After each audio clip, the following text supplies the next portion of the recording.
ปทาคือถึงพร้อมด้วยศรัทธานะคะศีลนี้แล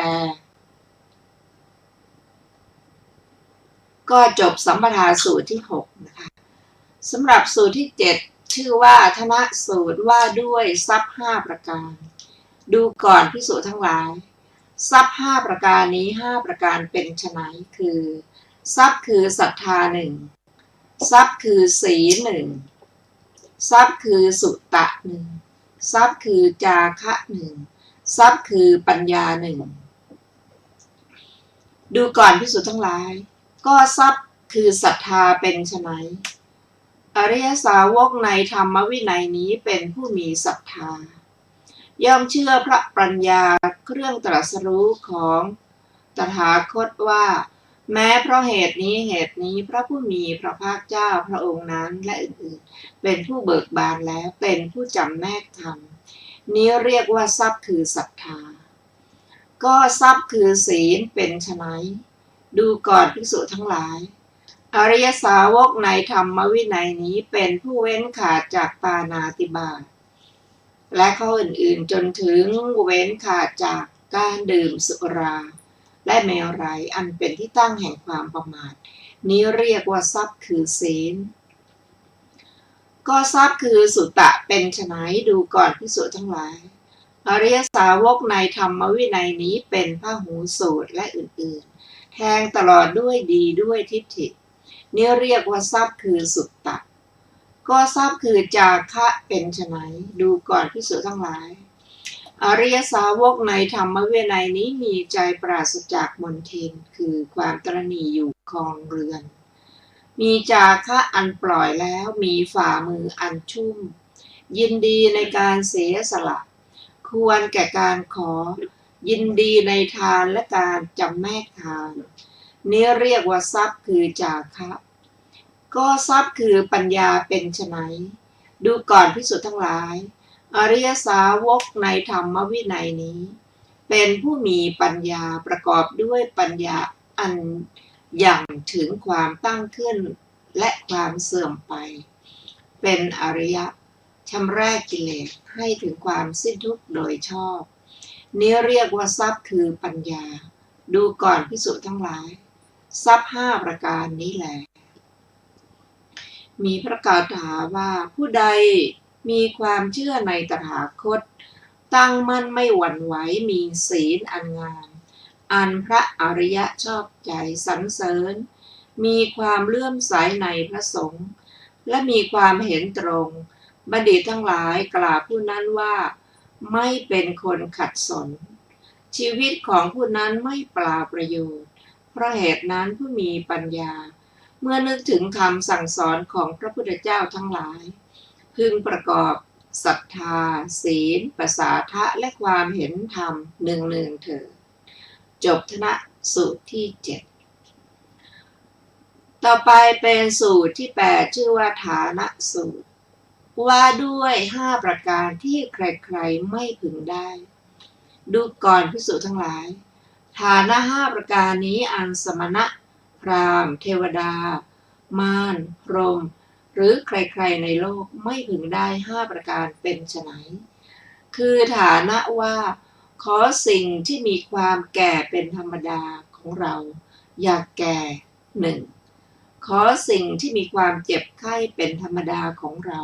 อย่าเจ็บไข้1ขอสิ่งที่มีความตายเป็นธรรมดาของเราอย่าตาย1ขอสิ่งที่มีความสิ้นไปเป็นธรรมดาของเราอย่าสิ้นไป1ขอสิ่งที่มีความฉิบหายเป็นธรรมดาของเราอย่าฉิบหาย1อันสมณะพราหมณ์เทวดามารพรหมหรือใครๆในโลกไม่พึงได้ดูก่อนภิกษุทั้งหลายสิ่งที่มีความแก่เป็นธรรมดาของปุถุชนผู้ไม่ได้สดับย่อมแก่ไปเมื่อสิ่งที่มีความแก่เป็นธรรมดาแก่ไปแล้วเขาย่อมไม่เห็นดังนี้ว่าไม่ใช่สิ่งที่มีความแก่เป็นธรรมดาของเราผู้เดียวเท่านั้นแก่ไปโดยที่แท้สิ่งที่มีความแก่เป็นธรรมดาของสัตว์ทั้งปวงที่มีการมาการไปการจุติการอุบัติย่อมแก่ไปทั้งสิ้นส่วนเรา เองก็เมื่อสิ่งที่มีความแก่เป็นธรรมดาแก่ไปแล้วพึงเศร้าโศกลำบากร่ำไรทุกอกร่ำครวญหลงงมงายแม้อาหารเราก็ไม่อยากรับประทานแม้กายก็พึงเศร้าหมองสู้ผอมแม้การงานก็พึงหยุดชะงักแม้พวกอมิตรก็พึงดีใจแม้พวกมิตรพึงเสียใจดังนี้เมื่อสิ่งที่มีความ แก่เป็นธรรมดาแก่ไปแล้วเขาย่อมเศร้าโศกลำบากร่ำไรทุกอกคร่ำครวญหลงงมงายนี่เรียกว่าปุถุชนผู้ไม่ได้สดับถูกลูกศรคือความโศกที่มีพิษแทงเข้าแล้วย่อมทำตนให้เดือดร้อน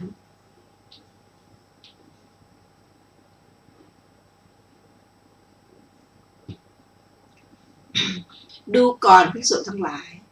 อีกประการหนึ่งสิ่ง ที่มีความเจ็บไข้เป็นธรรมดาของปุถุชนผู้ไม่ได้สดับย่อมเจ็บไข้สิ่งมีความตายเป็นธรรมดาของปุถุชนผู้ไม่ได้สดับย่อมตายไปสิ่งที่มีความสิ้นไปเป็นธรรมดาของปุถุชนผู้ไม่ได้สดับย่อมสิ้นไปสิ่งที่มีความฉิบหายเป็นธรรมดาของปุถุชนผู้ไม่ได้สดับย่อมฉิบหายไป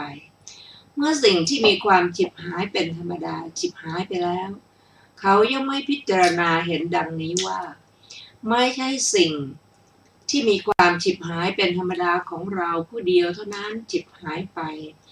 โดยที่แท้สิ่งที่มีความฉิบหายไปเป็นธรรมดาของสัตว์ทั้งปวงที่มีการมาการไปการจุติการอุบัติย่อมฉิบหายไปทั้งสิ้นส่วนเราเองก็เมื่อสิ่งที่มีความฉิบหายไปเป็นธรรมดาฉิบหายไปแล้วพึงเศร้าโศกลำบากร่ำไรทุกอกคร่ำครวญหลงงมงายแม้อาหารเราก็ไม่อยากรับประทานแม้กายก็พึงเศร้าหมองสู้ผอม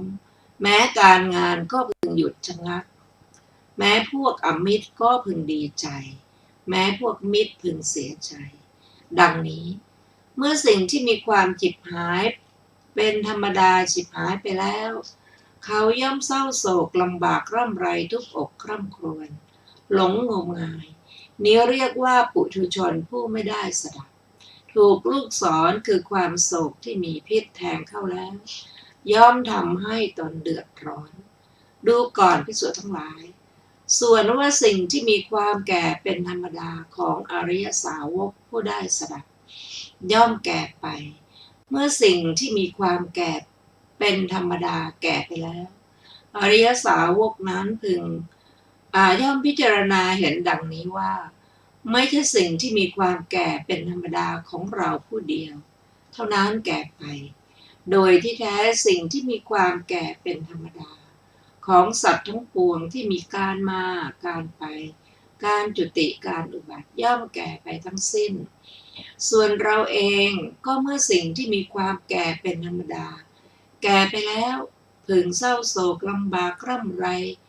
ทุกอกคร่ำครวญหลงงมงายแม้อาหารเราก็ไม่อยากรับประทานแม้กายก็พึงเศร้าหมองสู้ผอมแม้การงานก็พึงหยุดชะงักแม้พวกอมิตรก็พึงดีใจแม้พวกมิตรก็พึงเสียใจดังนี้เมื่อสิ่งที่มีความแก่เป็นธรรมดาแก่ไปแล้วอริยสาวกนั้นย่อมไม่เศร้าโศกไม่ลำบากไม่ร่ำไรไม่ทุกอกคร่ำครวญไม่หลงงมงายนี้เรียกว่าอริยสาวกผู้ได้สดับถอนลูกศรคือความโศกที่มีพิษเป็นเครื่องเสียบแทงปุถุชนผู้ไม่ได้สดับทำตนให้เดือดร้อนอริยสาวกผู้ไม่มีความโศกปราศจากลูกศรย่อมดับทุกข์ร้อนได้ด้วยตนเองดูก่อนภิกษุทั้งหลายอีกประการหนึ่งสิ่งที่มีความเจ็บไข้เป็นธรรมดาของอริยสาวกผู้ได้สดับย่อมเจ็บไข้สิ่งที่มีความตายเป็นธรรมดาของอริยสาวกผู้ได้สดับย่อมตายไปสิ่งที่มีความสิ้นไปเป็นธรรมดาของอริยสาวกผู้ได้สดับย่อมสิ้นไป สิ่งที่มีความฉิบหายเป็นธรรมดาของอริยสาวกผู้ได้สดับย่อมฉิบหายไปเมื่อสิ่งที่มีความฉิบหายเป็นธรรมดาฉิบหายไปแล้วอริยสาวกนั้นย่อมพิจารณาเห็นว่าไม่ใช่สิ่งที่มีความฉิบหายไปเป็นธรรมดาของเราผู้เดียวเท่านั้นฉิบหายไปโดยที่แท้สิ่งที่มีความฉิบหายไปเป็นธรรมดาของสัตว์ทั้งปวงที่มีการมาการไปการจุติการอุบัติย่อมฉิบหายไปทั้งสิ้นส่วนเราเองก็เมื่อสิ่งที่มีความฉิบหายไปเป็นธรรมดาฉิบหายไปแล้วพึงเศร้าโศกลำบากร่ำไรทุกอกคร่ำครวญหลงงมงายแม้อาหารก็ไม่อยากรับประทานแม้กายก็พึงเศร้ามองสู้พร้อมแม้การงานก็พึงหยุดชะงักแม้พวกอมิตรก็พึงดีใจแม้พวกมิตรก็พึงเสียใจดังนี้เมื่อสิ่งที่มีความฉิบหายเป็นธรรมดาฉิบหายไปแล้วอริยสาวกนั้นย่อมไม่เศร้าโศกไม่ลำบากไม่ร่ำไรไม่ทุบอกคร่ำครวญไม่หลงงมงายนี้เรียกว่าอริยสาวกผู้ได้สดับถอนลูกศรคือความโศกที่มีพิษอันเป็นเครื่องเสียบแทงปุถุชนผู้ไม่ได้สดับทำตนให้เดือดร้อนอริยสาวกผู้ไม่มีความโศกปราศจากลูกศรย่อมดับความทุกข์ร้อนได้ด้วยตนเองดูก่อนภิกษุทั้งหลายฐานะ5ประการนี้แลอันสมณะพราหมณ์เทวดามารพรหมหรือใครๆในโลกไม่พึงได้พระคาถา ประพันธ์ว่าประโยชน์แม้เพียงเล็กน้อยในโลกนี้อันใครๆย่อมไม่ได้เพราะการเศร้าโศกเพราะการคร่ำครวญพวกอมิตรทราบว่าเขาเศร้าโศกเป็นทุกข์ย่อมดีใจก็คราวใดบัณฑิตผู้พิจารณารู้เนื้อความไม่หวั่นไหวในอันตรายทั้งหมดคราวนั้นพวกอมิตรเห็นหน้าอันไม่ผิดปกติของบัณฑิตนั้นยิ้มแย้มตามเคยย่อมเป็นทุกข์บัณฑิตพึงได้ประโยชน์ในที่ใดๆด้วยประการใดๆเพราะการสรรเสริญเพราะความรู้เพราะกล่าวคำสุภาษิตเพราะการบำเพ็ญทานหรือเพราะประเพณีของตนก็พึงบากบั่นในที่นั้นๆด้วยประการนั้นๆถ้าพึงทราบว่าความต้องการอย่างนี้อันเราหรือผู้อื่นไม่พึงได้ไซร้ก็ไม่ควรเศร้าโศกควรตั้งใจทำงานโดยเด็ดขาดว่าบัดนี้เราทำอะไรดังนี้บัดนี้เราทำอะไรอยู่ดังนี้จบฐานะสูตรที่8ซึ่งมีอรรถกถาวินิจฉัยดังต่อไปนี้บทว่าอลัพพนิยานิได้แก่ฐานะใครๆไม่พึงได้คือไม่อาจจะได้บทว่าฐานานิคือเหตุบทว่าชราธรรมังมาชิริความว่าสิ่งใดของเรามีความแก่เป็นสภาพขอสิ่งนั้นจงอย่าแก่แม้ในบทที่เหลือก็นัยยะนี้เหมือนกันบทว่านัจฉาทยะคือไม่ชอบใจบทว่าอัปพุหิคือนำออกไปบทว่ายะโตคือการใดบทว่าอาปทาสุคือในอุปัฏฐวะทั้งหลายบทว่าณเวทติคือไม่หวั่นไหวไม่เศร้าโศกถึงบทว่าอัฏฐวินิจฉยัญญูคือเป็นผู้ฉลาดในการวินิจฉัยเหตุผลบทว่าปุรานังได้แก่คงเก่าอยู่นั่นแหละเพราะไม่มีการเปลี่ยนแปลงบทว่าชัพเปนะคือด้วยการสรรเสริญบทว่ามันเตนะคือด้วยการร่ายมนต์ซึ่งมีอานุภาพมากบทว่าสุภาษิเตนะคือด้วยการกล่าวคำสุภาษิตบทว่าอนุปทาเนนะได้แก่ด้วยการให้ทรัพย์100หรือ 1,000 บทว่าปะเวนิยาวาได้แก่ด้วยวงตระกูลอธิบายว่าด้วยการกล่าวถึงประเพณีอย่างนี้ว่า ข้อนี้ประเพณีของเราประพฤติกันมาแล้วสิ่งนี้ไม่ได้ประพฤติมาแล้วดังนี้บทว่ายะถายะถายะถะละเพทะอัฏฐังความว่าจะพึงได้ประโยชน์มีความไม่แก่เป็นต้นแห่งสิ่งทั้งหลาย ที่มีความแก่เป็นธรรมดาเป็นต้นในที่ใดๆด้วยประการใดๆเพราะการสรรเสริญเป็นต้นเหล่านั้นบทว่าตถาตถาตัทธะปรักกะมยะได้แก่พึงทำความบักบั่นในที่นั้นๆโดยประการนั้นๆบทว่ากรรมังทันหังได้แก่กรรมอันยังสัตว์ให้เวียนว่ายอยู่ในวัฏฏะเราทำให้มั่นคงสั่งสมไว้ควรพิจารณาอย่างนี้ว่าบัดนี้เรานั้นจะทำอะไรดังนี้แล้วยับยั้งไว้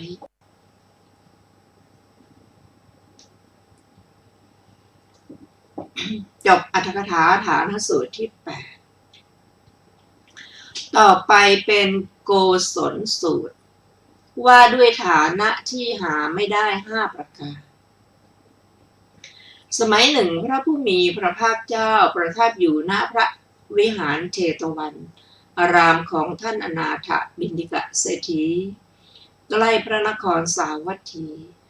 ครั้งนั้นแลพระเจ้าประเสริฐที่โกศลเสด็จเข้าไปเฝ้าพระผู้มีพระภาคเจ้าถึงที่ประทับทรงอภิวาทแล้วประทับนั่งณที่ควรส่วนข้างหนึ่งก็สมัยนั้นพระนางมัลลิกาเทวีได้ที่วงคตครั้งนั้นราชบุรุษคนหนึ่งเข้าไปกราบทูลพระเจ้าประเสฐที่โกศลที่ใกล้พระกันว่าขอเดชะพระนางมัลลิกาเทวีได้ที่วงคตแล้วครั้นเขากราบทูลดังนี้แล้วพระเจ้าประเสฐที่โกศลก็ทรงมีทุกโทมนัสประทับนั่งเหงาหงอยก้มพระพักเศร้าสลดอัดอั้นครั้งนั้นพระผู้มีพระภาคเจ้าทรงทราบดังนั้นแล้วจึงตรัสกับพระเจ้าประเสฐที่โกศลว่าดูก่อนมหาบพิตรฐานะ5ประการอันสมณะพราหมณ์เทวดามารพรหมหรือใครๆในโลกไม่พึงได้5ประการเป็นไฉนคือฐานะว่าขอสิ่งที่มีความแก่เป็นธรรมดาของเราอย่าแก่หนึ่งและอื่นๆจนครบ5บัดนี้เราทำอะไรอยู่ดังนี้จบโกศลสูตรที่9ซึ่งมีอรรถกถาวินิจฉัยไว้ดังต่อไปนี้บทว่าอุปกันนเกแปลว่าที่ใกล้พระกันหรือหูบทว่าทุมโนแปลว่าเสียพระทัยบทว่าปัตตขันโทแปลว่ามีพระสอตกบทว่าปัจชายันโตแปลว่าทรงครุฑขออภัยทรงครุ่นคิดอยู่บทว่าอุปติภาโนแปลว่าทรงคิดไม่ออกคำที่เหลือมีนัยยะดังกล่าวแล้วในหนหลังนั่นแลจบอรรถกถาโกศลสูตรที่9สูตรต่อไปชื่อว่านารทสูตรว่าด้วยฐานะ5ที่ใครๆในโลกไม่พึงได้สมัยหนึ่งท่านพระนารทะอยู่ที่กุตารามใกล้พระนครปาตลีบุตรก็สมัยนั้นพระนางพัทธาราชเทวีผู้เป็นที่รักเป็นที่พอใจเป็นที่พอพระทัยแห่งพระราชาพระนามว่ามุนทะได้ที่วงคตเมื่อพระนางพัทธาราชเทวี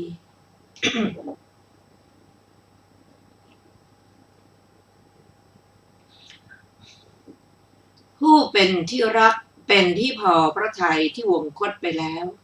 พระราชาก็ไม่ทรงสนานไม่ทรงแต่งพระองค์ไม่เสวยไม่ทรงประกอบพระราชกรณียกิจทรงซบเซาอยู่ที่พระศพพระนางตลอดคืนตลอดวันครั้งนั้นพระราชาได้ตรัสสั่งมหาอมาตย์ชื่อว่าโสการักขะผู้เป็นที่รักว่าท่านโสการักขะผู้เป็นที่รักท่านจงยกพระศพพระนางพัทธาราชเทวีลงในรางเหล็กที่เต็มด้วยน้ำมันแล้วปิดด้วยรางเหล็กอันอื่นอีกเพื่อให้เราได้เห็นพระศพพระนางนานได้เท่าไรยิ่งดี โสการักขมหาอมาตย์รับสนองพระราชโองการแล้วก็ได้จัดการยกพระศพพระนางลงในรางเหล็กที่เต็มด้วยน้ำมันแล้วปิดด้วยรางเหล็กอันอื่นอีกครั้งนั้นโสการักขมหาอมาตย์จึงคิดว่าพระนางพัฒาราชเทวีผู้เป็นที่รักที่พอพระทัยแห่งพระเจ้ามุนทะนี้ได้ที่วงคตไปแล้ว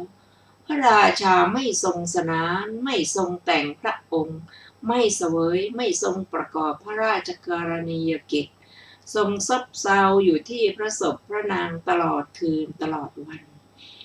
พระราชาพึงเสด็จเข้าไปหาสมณะ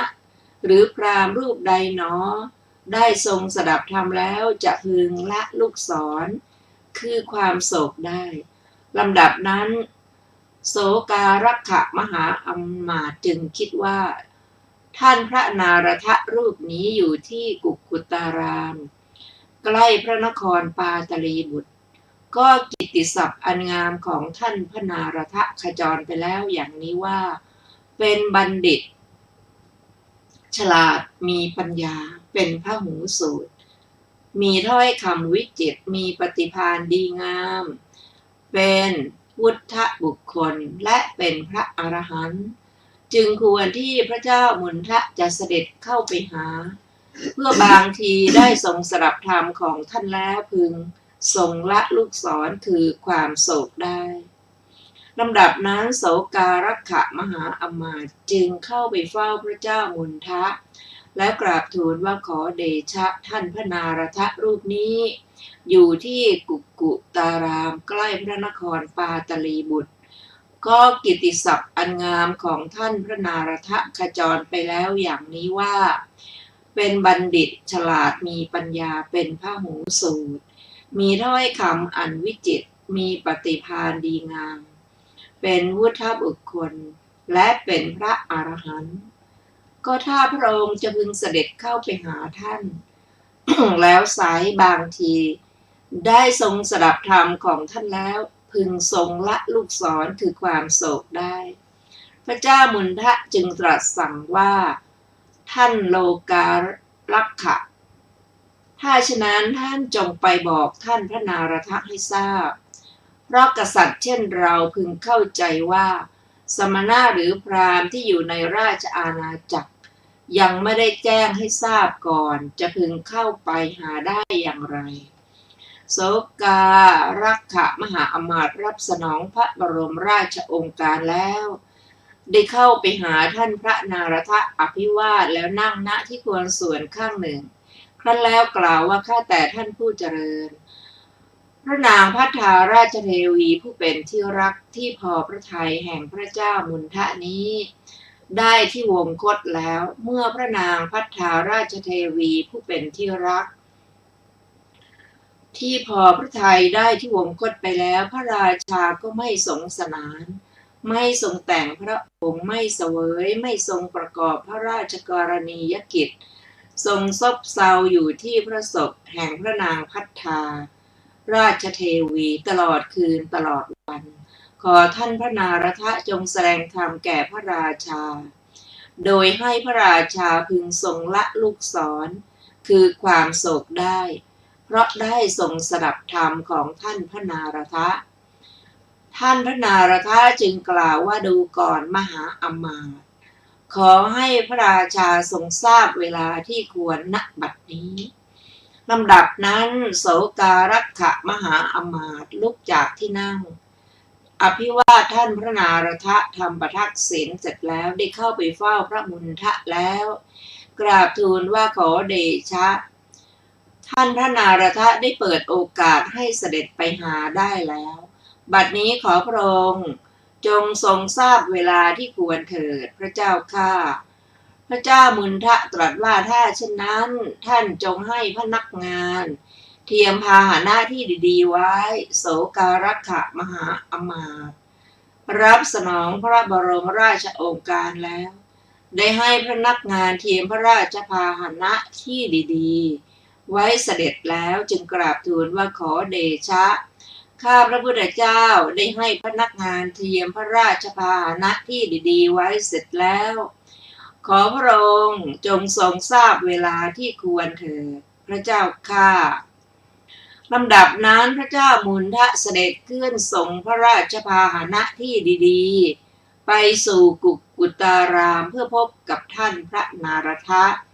ด้วยพระราชานุภาพอย่างยิ่งใหญ่เสด็จไปเท่าที่พระราชพาหนะจะไปได้เสด็จลงจากพระราชพาหนะแล้วเสด็จพระราชดำเนินเข้าไปสู่อารามเข้าไปหาท่านพระนารถะทรงอภิวาทแล้วประทับณที่ครัวส่วนข้างหนึ่งครั้นแล้วพระนารถะได้ทูลกับพระเจ้ามุนทะว่าขอถวายพระพรฐานะ5ประการอันสมณะพราหมณ์เทวดามารพรหมหรือใครๆในโลกไม่พึงได้ฐานะ5ประการเป็นไฉนคือฐานะว่าขอสิ่งที่มีความแก่เป็นธรรมดาของเราอย่าแก่ขอสิ่งที่มีความเจ็บเป็นธรรมดาของเราอย่าเจ็บไข้ขอสิ่งที่มีความตายเป็นธรรมดาของเราอย่าตายหนึ่งขอสิ่งที่มีความสิ้นไปเป็นธรรมดาของเราอย่าสิ้นไปหนึ่งขอสิ่งที่มีความฉิบหายเป็นธรรมดาของเราอย่าฉิบหายไปหนึ่งอันสมณะพราหมณ์เทวดามารพรหมหรือใครๆในโลกไม่พึงได้ขอถวายพระพรสิ่งที่มีความแก่เป็นธรรมดาของปุถุชนผู้ไม่ได้สดับย่อมแก่ไปเมื่อสิ่งที่มีความแก่ไม่เป็นธรรมดาแก่ไปแล้วเขาย่อมไม่พิจารณาเห็นดังนี้ว่าไม่ใช่สิ่งที่มีความแก่เป็นธรรมดาของเราผู้เดียวเท่านั้นแก่ไปโดยที่แท้สิ่งที่มีความแก่เป็นธรรมดาของสัตว์ทั้งปวงที่มีการมาการไปการจุติการอุบัติย่อมแก่ไปทั้งสิ้นส่วนเราเองก็เมื่อสิ่งที่มีความแก่เป็นธรรมดาแก่ไปแล้ว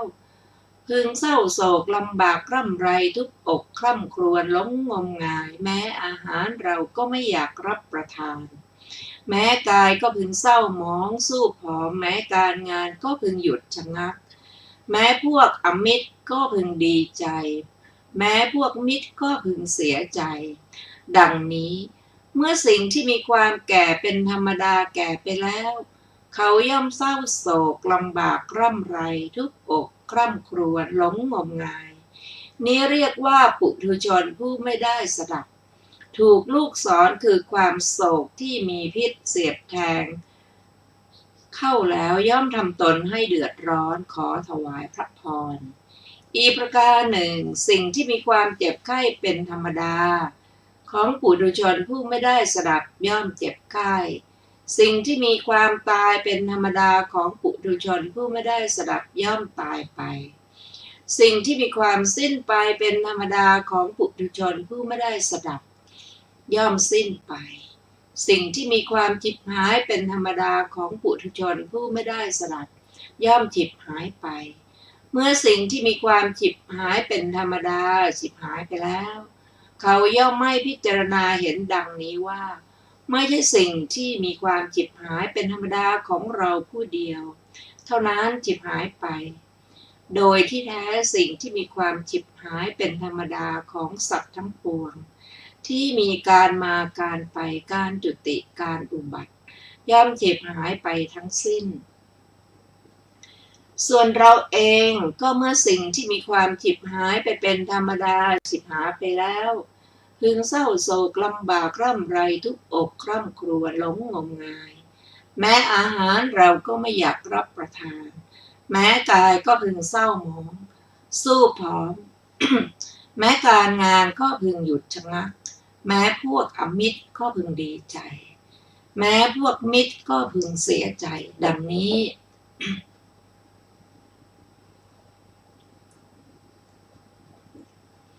เมื่อสิ่ง ที่มีความฉิบหายเป็นธรรมดาฉิบหายไปแล้วเขาย่อมเศร้าโศกลำบากร่ำไรทุบอกคร่ำครวญหลงงมงายนี้เรียกว่าปุถุชนผู้ไม่ได้สดับถูกลูกศรคือความโศก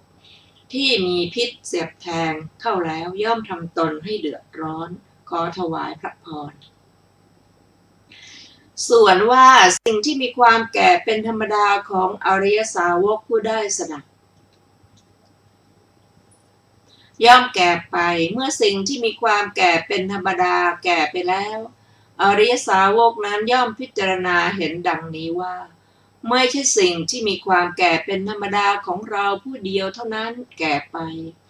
โดยที่แท้สิ่งที่มีความแก่เป็นธรรมดาของสัตว์ทั้งปวงที่มีการมาการไปการจุติการอุบัติย่อมแก่ไปทั้งสิ้นส่วนเราเองก็เมื่อสิ่งที่มีความแก่เป็นธรรมดาแก่ไปแล้วพึงเศร้าโศกลำบากร่ำไรทุกอกคร่ำครวญหลงงมงายแม้อาหารเราก็ไม่อยากรับประทานแม้กายก็พึงเศร้าหมองสู้ผอมแม้การงานก็พึงหยุดชะงักแม้พวกอมิตรก็พึงดีใจแม้พวกมิตรก็พึงเสียใจดังนี้เมื่อสิ่งที่มีความแก่เป็นธรรมดาแก่ไปแล้วอริยสาวกย่อมไม่เศร้าโศกไม่ลำบากไม่ร่ำไรไม่ทุกข์อกคร่ำครวญไม่หลงงมงายนี้เรียกว่าอริยสาวกผู้ได้สดับถอนลูกศรคือความโศกที่มีพิษอันเป็นเครื่องเสียบแทงปุถุชนผู้ไม่ได้สดับทำตนให้เดือดร้อนอริยสาวกผู้ไม่มีความโศกปราศจากลูกศรย่อมดับทุกข์ร้อนได้ด้วยตนเองขอถวายพระพรอีกประการหนึ่งสิ่งที่มีความเจ็บไข้เป็นธรรมดาของอริยสาวกผู้ได้สดับย่อมเจ็บไข้สิ่งที่มีความตายเป็นธรรมดาของอริยสาวกผู้ได้สดับย่อมตายไปสิ่งที่มีความสิ้นไปเป็นธรรมดาของอริยสาวกผู้ได้สดับย่อมสิ้นไปสิ่งที่มีความฉิบหายเป็นธรรมดาของอริยสาวกผู้ได้สดับย่อมฉิบหายไปเมื่อสิ่งที่มีความฉิบหายไปเป็นธรรมดาฉิบหายไปแล้วอริยสาวกนั้นย่อมพิจารณาเห็นดังนี้ว่าไม่ใช่สิ่งที่มีความฉิบหายเป็นธรรมดาของเราผู้เดียวเท่านั้นฉิบหายไปโดยที่แท้สิ่งที่มีความฉิบหายเป็นธรรมดาของสัตว์ทั้งปวงที่มีการมาการไปการจุติการอุบัติ ย่อมฉิบหายไปทั้งสิ้นส่วนเราเองก็เมื่อสิ่งที่มีความฉิบหายเป็นธรรมดาฉิบหายไปแล้วพึงเศร้าโศกลำบากร่ำไรทุกอกคร่ำครวญหลงงมงายแม้อาหารเราก็ไม่อยากรับประทานแม้กายก็พึงเศร้าหมองสู้ผอมแม้การงานก็พึงหยุดชะงักแม้พวกอมิตรก็พึงดีใจแม้พวกมิตรก็พึงเสียใจดังนี้เมื่อสิ่งที่มีความฉิบหายเป็นธรรมดาฉิบหายไปแล้วอริยสาวกนั้นย่อมไม่เศร้าโศกไม่ลำบากไม่ร่ำไรไม่ทุกข์อกคร่ำครวญไม่หลงงมงายนี้เรียกว่าอริยสาวกผู้ได้สดับถอนลูกศรคือความเศร้าโศกที่มีพิษซึ่งเสียบแทงปุถุชนผู้ไม่ได้สดับถอนลูกศรคือความเศร้าโศกที่มีพิษซึ่งเสียบแทงปุถุชนผู้ไม่ได้สดับทำตนให้เดือดร้อนอริยสาวกผู้ไม่มีความโศกปราศจากลูกศรย่อมดับทุกข์ร้อนด้วยตนเองขอถวายพระพรฐานะ5ประการนี้แลอันสมณะพราหมณ์เทวดามารพรหมหรือใครๆในโลกนี้ไม่พึงได้ท่านพระนารถะครั้นกล่าวไวยากรณภาสิทธินี้จบลงแล้วจึงได้กล่าวคาถาประพันธ์ต่อไปอีกว่าประโยชน์แม้เล็กน้อยในโลกนี้อันใครๆย่อมไม่ได้เพราะความเศร้าโศกเพราะการคร่ำครวญพวกอมิตรทราบว่าเขาเศร้าโศกเป็นทุกข์ย่อมดีใจก็คราวใดบัณฑิตพิจารณารู้เนื้อความไม่หวั่นไหวในอันตรายทั้งหลายคราวนั้นพวกอมิตรเห็นหน้าอันไม่ผิดปกติของบัณฑิตนั้นยิ้มแย้มตามเคยย่อมเป็นทุกข์บัณฑิตพึงได้ประโยชน์ในที่ใดๆด้วยประการใดๆเพราะการสรรเสริญเพราะความรู้เพราะกล่าวคำสุภาษิตเพราะการบำเพ็ญทานหรือเพราะประเพณีของตนก็พึงบักบั่นในที่นั้นๆด้วยประการนั้นๆ ถ้าพึงทราบว่าความต้องการอย่างนี้อันเราหรือผู้อื่นไม่พึงได้ไซร้ก็ไม่ควรเศร้าโศกควรตั้งใจทำงานโดยเด็ดขาดว่าบัดนี้ละหารณธรรมปริยายดีนักท่านผู้เจริญเมื่อได้ฟังธรรมปริยายนี้ข้าพเจ้าจึงละลูกศรคือความโศกได้ครั้งนั้นพระเจ้ามุนทะได้ตรัสสั่งโสการขะมหาอมาตย์ว่าท่านจงถวายพระเพลิงพระศพพระนางภัททาราชเทวีแล้วจงทำเป็นสถูปไว้ตั้งแต่วันนี้ไปเราจักอาบน้ำแต่งตัวบริโภคอาหารและประกอบการงานดังนี้จบนารทสูตรที่10และจบมุนทราชวรรคที่5ในสูตรนี้มีอรรถกถาวินิจฉัยไว้ดังต่อไปนี้บทว่าอัจโชมุจฉิโตแปลว่าทรงสลบแน่นิ่งคือทรงประกอบด้วยความรักอันดื่มด่ำยิ่งนักมีสภาพกล้ำกลืนจนลงจับบทว่ามหัจจราชานุภาเวนะมีใจความว่าทรงมีแม่ทัพ18 นาย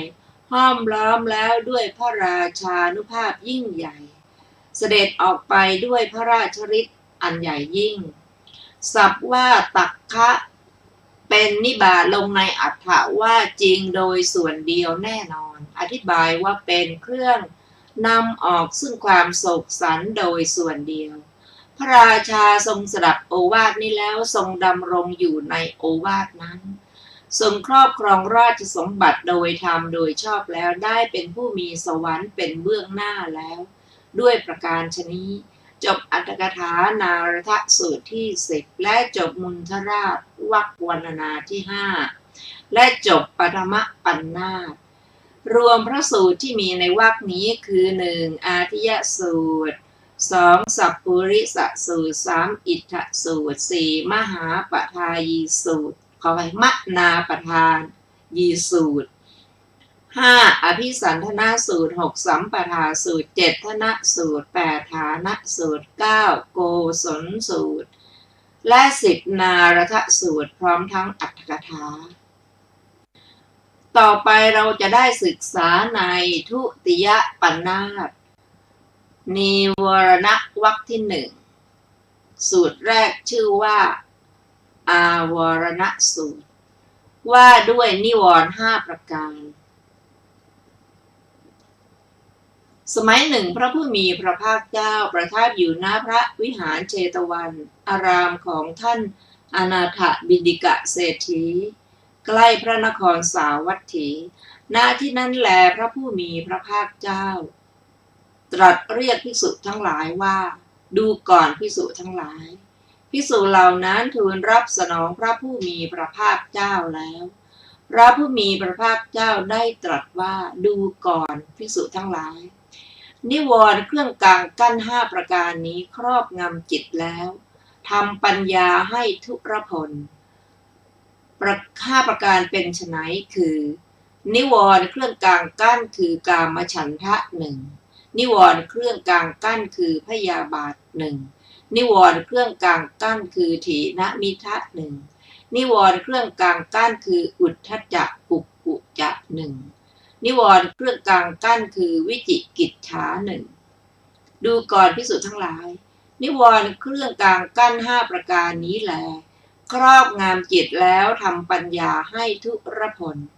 ดูก่อนภิกษุทั้งหลายภิกษุนั้นไม่ละนิวรณ์เครื่องกลางกั้น5ประการนี้อันครอบงำจิตทำปัญญาให้ทุรพลแล้วจักรู้ประโยชน์ของตนประโยชน์ของผู้อื่นประโยชน์ทั้ง2ฝ่ายหรือจักทำให้แจ้งซึ่งญาณทัศนะอันวิเศษสามารถกระทำความเป็นอริยะยิ่งกว่าธรรมของมนุษย์ด้วยปัญญาที่ไม่มีกำลังทุรพลข้อนี้ไม่ใช่ฐานะที่จะมีได้เปรียบเหมือนแม่น้ำที่ไหลลงจากภูเขาไปสู่ที่ไกลมีกระแสเชี่ยวพัดสิ่งที่จะพัดไปได้บุรุษพึงเปิดปากเหมือง แห่งแม่น้ำนั้นทั้งสองข้างเมื่อเป็นเช่นนี้กระแสน้ำในท่ามกลางแห่งแม่น้ำนั้นก็ซับสายไหลผิดทางไม่พึงไหลไปสู่ที่ไหลไม่มีกระแสเชี่ยวไม่พัดสิ่งที่พอจะพัดไปได้ฉันใดภิกษุนั้นก็ฉันนั้นเหมือนกันแลไม่ละนิวรณ์เครื่องกลางกั้น5ประการนี้อันครอบงำจิตทำปัญญาให้ทุรผลแล้วจักรู้ประโยชน์ตนประโยชน์ผู้อื่นประโยชน์ทั้งสองฝ่ายหรือจักทำให้แจ้งซึ่งญาณทัศนะอันวิเศษสามารถกระทำความเป็นอริยะยิ่งกว่าธรรมของมนุษย์ด้วยปัญญาอันไม่มีกำลังทุรผลข้อนั้นไม่เป็นฐานะที่จะมีได้ดูก่อนภิกษุทั้งหลายภิกษุนั้นละนิวรณ์เครื่องกลางกั้น5ประการนี้อันครอบงำจิตทำปัญญาให้ทุรพลแล้วจักรู้ประโยชน์ตนประโยชน์ผู้อื่นประโยชน์ทั้งสองฝ่ายหรือจักทำให้แจ้งซึ่งญาณทัศนะอันวิเศษสามารถกระทำความเป็นอริยะยิ่งกว่าธรรมของมนุษย์ด้วยปัญญาอันมีกำลังข้อนี้เป็นฐานะที่จะมีได้เปรียบเหมือนแม่น้ำที่ไหลลงจากภูเขาไปสู่ที่ไกลพัดสิ่งที่พอจะพัดไปได้บุรุษพึงปิดปากเหมืองแห่งแม่น้ำนั้นทั้งสองข้างเมื่อเป็นเช่นนี้กระแสน้ำในท่ามกลางแม่น้ำนั้นก็จักไม่มีไม่สายไหลไม่ผิดทางพึงไหลหรือจักทำให้แจ้งซึ่งญาณทัศนะอันวิเศษสามารถกระทำความเป็นอริยะยิ่งกว่าธรรมของมนุษย์ด้วยปัญญาอันมีกำลังข้อนี้เป็นฐานะที่จะมีได้จบอาวรณสูตรที่ 1 ซึ่งมีอรรถกถาวินิจฉัยดังต่อไปนี้กิเลสทั้งหลายชื่อว่าอาวรณะเพราะอำนาจปิดกั้นที่ชื่อว่านิวารณะเพราะมีอำนาจกางกั้นบทว่าเจตโสอัจฉารุหาแปลว่าอันท่วมทับจิตกิเลสชื่อว่าทำให้ปัญญาหดถอยกำลังเพราะกระทำวิปัสสนาปัญญาและมรรคปัญญาให้เสื่อมกำลังด้วยอรรถะว่ากางกั้นมิให้เกิดขึ้นอีกประการหนึ่งชื่อว่าทำปัญญาให้หดถอยกำลังเพราะปัญญาที่คลุกเคล้าด้วยกิเลสเหล่านี้เกิดขึ้นกิเลสเหล่านั้นทำปัญญานั้นเสื่อมกำลังดังนี้ก็มีบทว่าอภลายะความว่าชื่อว่าปราศจากกำลังเพราะถูกนิวรณ์5รึงรัดไว้บทว่าอุตริงวามนุสสธรรมาอาลมะริยญาณทัศนวิเศษสังความว่าซึ่งญาณทัศนวิเศษที่สามารถกระทำความเป็นพระอริยเจ้าให้ได้ยิ่งไปกว่ามนุษยธรรมกล่าวคือกุศลกรรมบท10บทว่าหารินีคือสามารถจะพัดพาสิ่งที่พอจะพัดพาไปได้บทว่านังคละมุขานี่แปลว่าปากเหมืองเพราะชนทั้งหลายเรียกปากเหมืองเหล่านั้นว่านังคละมุขานิเพราะเหตุที่เขาเอาไถขุดไถลงไปทำให้เป็นเหมือนรอยไถไว้ในบทว่าเอวเมวะโขนี้วิปัสสนาญาณพึงเห็นเป็นเหมือนกระแสน้ำเวลาที่ภิกษุละเลยสังวรในทวารทั้ง6พึงเห็นเหมือนเวลาเปิดปากเหมืองทั้งสองข้างเวลาที่ภิกษุถูกนิวรณ์ทั้ง5รึงรัดไว้พึงเห็นเหมือนเวลาที่เขาตอกหลักตันไม้ต้นไม้กลางแม่น้ำไว้ทำนบกั้นด้วยใบไม้แห้งหญ้าและดินเหนียวน้ำก็ซัดสายซ่านไปเวลาที่ภิกษุไม่สามารถจะกำจัดอกุศลทั้งปวงด้วยวิปัสสนาญาณแล้วบรรลุถึงสาครคือทางนิพพานได้พึงทราบว่าเหมือนเวลาที่เมื่อเขาทำนบกั้นไว้อย่างนี้น้ำที่หมดกำลังเชี่ยวไม่สามารถจะพัดพาเอาหญ้าและใบไม้แห้งเป็นต้น ไปถึงทะเลได้ ในธรรมฝ่ายดีพึงประกอบความเข้าใจโดยตรงกันข้ามกับที่กล่าวแล้วในสูตรนี้พระผู้มีพระภาคเจ้าตรัสไว้ทั้งวัตตะและวิวัตตะก็จบอรรถกถาของอาวรณสูตรที่หนึ่งท่านผู้ฟังที่เคารพวันนี้รายการศึกษาธรรมนำสุขก็ได้หมดเวลาลงแล้วขอบพระคุณทุกท่านที่ได้ร่วมศึกษาด้วยกันเราจะมาพบกันใหม่ในวันศุกร์หน้าเวลา 14 นาฬิกาเป็นต้นไปซึ่งเราจะได้ศึกษาในสูตรต่อไปชื่อว่าราสิสูตรนะคะวันนี้ขอมีความสุขสวัสดีเจริญในธรรมค่ะสวัสดีค่ะ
ภาพรวมของทั้ง3วันที่ผ่านมาทั้งฝ่าย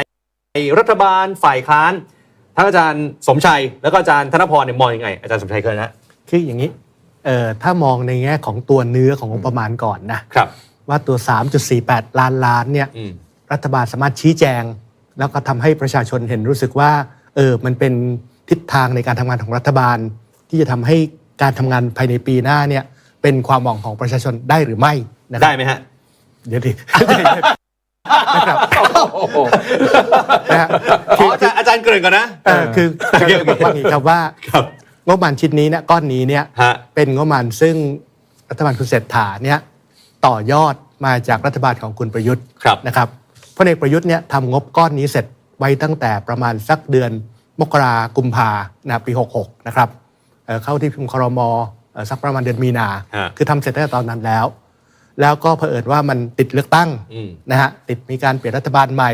สภาไม่มีก็เข้าสภาไม่ได้ก็เลยกลายเป็นว่าเหมือนกับว่าเพิ่งจะมาเข้าสู่ที่ประชุมครม.ใหม่นะฮะชุดใหม่เนี่ยชุดคุณเศรษฐาเนี่ยวันที่13กันยายนพอ13กันยาปั๊บเนี่ยคือแทนที่ว่าผลักออกไปเลยนะครับก็คือว่าเอาก้อนที่เคยทำทั้งหมดเนี่ยมาแล้วก็ผ่านไปเลยงบก็จะได้ใช้สักประมาณเอาตีว่าเดือนสักมกราคมก็น่าจะใช้ได้แล้วก็คือเดือนนี้แหละใช้ได้แล้วเผอิญว่ารัฐบาลชุดนี้เนี่ยท่านคิดอะไรไม่รู้ท่านคิดว่าไหนมันอยู่ในมือเราแล้วเราจะปรับปรุงให้มันดีขึ้นได้ไหมนะฮะให้มันตรงกับนโยบายของรัฐบาลชุดนี้ได้ไหมสิ่งต่างๆที่เป็นนโยบายต่างๆเนี่ยจะได้ใช้ก้อนเงินของงบประมาณเนี้ยมาเป็นเครื่องมือในการที่จะทำให้เกิดความสำเร็จนะฮะและรัฐบาลก็เติมเงินเข้าไปอีกจาก 3.35 ล้านกลายเป็น 3.48 ล้านนะคือเพิ่มอีก 130,000 ล้านโดย 130,000 ล้านดังกล่าวเนี่ยมาจาก2ก้อนครับ1กู้เพิ่มแสนล้านกู้นะขีดเส้นใต้ว่ากู้เพิ่มอีกแสนล้านกับ2ก็คือประมาณกันว่าจะมีรายรับเพิ่มอีก 30,000 ล้านนะครับตอนนี้หลังจากที่ผ่านไป3เดือนแล้วมาเข้าสภาใหม่ในเดือนมกราคมเนี่ยผมค่อนข้างจะเห็นสอดคล้องกับทางฝ่ายค้านอภิปรายว่ามันไม่มีอะไรเปลี่ยนแปลงอย่างมีนัยสำคัญหน้าตาต่างๆของที่เป็นงบประมาณเนี้ยมันยังคล้ายๆของเดิมคล้ายๆสมัยพลเอกประยุทธ์เหรอคืออย่างนี้ผมใช้คำว่าท่านรู้จักข้าราชการน้อยเกินไปท่านนี่หมายถึงท่านคือท่านที่เป็นรัฐบาลเนี่ยรู้จักข้าราชการน้อยเกินไปยังไงฮะไปสั่งเขาบอกว่าไม่เอาละเดือนกันยายนเนี่ย ไปทำมาใหม่อีกรอบนึง ตามนโยบายของรัฐบาลเลย นะครับไปดูนโยบายรัฐบาลมีอะไรบ้าง1 2 3 4นะฮะแล้วจัดโครงการต่างๆ ให้เข้ากับนโยบายรัฐบาลข้าราชการทำไงครับง่ายมากเลยครับของเดิมชื่อนี้เหรอเขาเปลี่ยนชื่อใหม่ให้เข้ากับชื่อเดิมชื่อใหม่ของทางรัฐบาลนะนะฮะก็คือแค่เปลี่ยนชื่อจับใส่กล่องใหม่นะเอาจากกล่องนี้มาอยู่กล่องนี้นะผูกกระดาษติดกระดาษของขวัญใหม่ผูกริบบิ้นใหม่นะฮะเพราะนั้นไส้ในทั้งหมดเนี่ยมันจึงเป็นไส้ในซึ่งแทบจะไม่มีความแตกต่างจากของเดิมผมดูจากอะไรครับดูจากตรงที่ว่าตอนแรกเนี่ยรัฐบาลตั้งใจพูดคำใหญ่เลยเช่น1จะมีการตัดทอนงบประมาณที่ไม่จำเป็นออกรีดไขมันต่างๆออกใช่ไหมเราได้ยินกันมานานได้ยินมานานใช่ไหมโครงการที่ไม่จำเป็นจะซื้อจัดจ้างไม่จำเป็นตึกไม่ต้องสร้างไม่ต้องไปสร้างมันตัดออกให้หมดคืออาวุธยุทโธปกรณ์ต่างๆไม่จะไม่ต้องซื้ออย่าไปซื้อมันนะรีดไขมันต่างๆออกมาอะไรที่มันซ้ำซ้อนสวัสดิการต่างๆที่ซ้ำซ้อนเนี่ยก็เอาออกไปนะครับเพราะว่าทำไมจะต้องไปจ่ายซ้ำซ้อนด้วยอย่างนี้เป็นต้นนะฮะแล้วก็จะได้เอามาใช้ทำอะไรครับมาแจกเงินให้แก่ประชาชนดิจิทัลวอลเล็ตซึ่งผมรออยู่นะอาจารย์รอด้วยใช่รอครับ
ลานถูกระเบิดตายไปหลายร้อยทั้งเจ็บทั้งตายจัดงานครบรอบวันที่นายพลนายพลมาโลลี่อะไรเนี่ยถูกสังหารเมื่อ4 ปีก่อนโดยการรอบสังหารของสหรัฐอเมริกาส่งโดรนสังหารเข้าไปก็มาจัดงานไว้อาลัยจัดงานไว้อาลัยในงานไว้อาลัยก็โดนระเบิดอีกตายไป100 กว่าคนเจ็บอีกหลายร้อยคนเจ็บป่วยกันหลายร้อยคนตายไปเป็นร้อยก็แค้นหนักเลยทีนี้ประกาศจะต้องเอาคืนแต่อิสราเอลก็ออกมาปฏิเสธแล้วว่าไม่เกี่ยวข้องไม่รู้เรื่อง